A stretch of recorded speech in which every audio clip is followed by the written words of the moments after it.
luftës. Si gazetar i pavarur që kam raportuar nga zonat e luftës, ta paraqes ashtu si ishte pa mistifikime. Por, si kam thënë edhe para procesit në para gjykatës, qëllimi im ka qenë të paraqes të afirmoj luftën e drejtë të ushtrisë shqiptare të Kosovës dhe jam i bindur se si kam deklaruar aty, nuk mund të shërbej libri im, as nuk ka diçka që është kontestues aty edhe që mund të akuzoj luftëtarët e lirisë që të marrin ndonjë ndeshkim.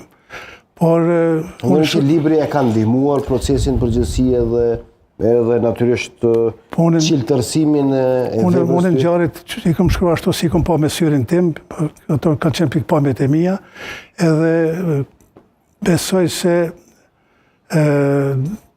do të shërbej edhe për mbrojtjes, edhe mbrojtja ka bërë pyetje konkrete, besoj që nuk do të ndikoj negativisht, por të paraqes gjendën reale, pse u zhvillua lufta UÇK-s, sepse prokuroria është munduar që të arsyetoj që UÇK-ja ka bë dhunë, UÇK-ja ka bë krime, UÇK-ja ka bë masakra, ka bë vepra që ka shkel ligjet ndërkombëtare, në vend se mi pas parasysh gjitha rrethanat për çka u zhvillua e luftë, edhe për çka kanë ndrohet gjithë ata dëshmorë, edhe kurse si Serbia në asnjë mënyrë nuk ka desh të dëgjoj për masakrat, për krimet që ka bërë ushtria dhe policia serbe mbi popullatën civile shqiptare.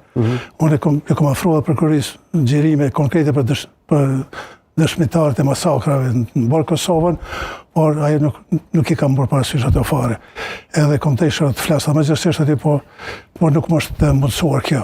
Kjo flet për një tendencë të qartë të prokurorisë që donë të kriminalizoj luftën e drejtë ushtrisë shqiptare të Kosovës. Sepse unë si raporter, për të kënë kam raportuar nga procesi Haradine dhe Limaj. Edhe nga Haga. Po, nga Haga, dhe kom përcjell komplet procesin. Kështu që aty, në fund, desha të them edhe para trupit gjykues, por më ndërprej fjala si tjetë. Thash disa fjalë, po nuk arritet të i them. Të gjitha ato mendimet e mia, thash, duhet të bëj një paralele mes gjykatës për krime luftën e Jugosllavi dhe kësaj gjykate. Është një dallim shumë i madh.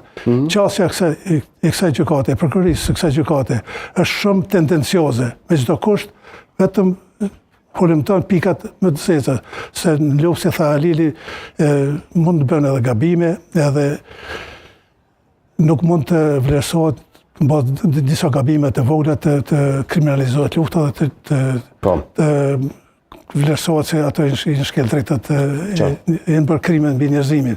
Kështu që po them, gjykata e Hagës, për zoti Limaj dhe zoti Haradini në shpallë pafajshëm, sepse shumë akuza që ngarkuar zoti Limaj dhe Haradinaj bëhet fjalë edhe në procesin e dhomave të specializuar. Nuk ishte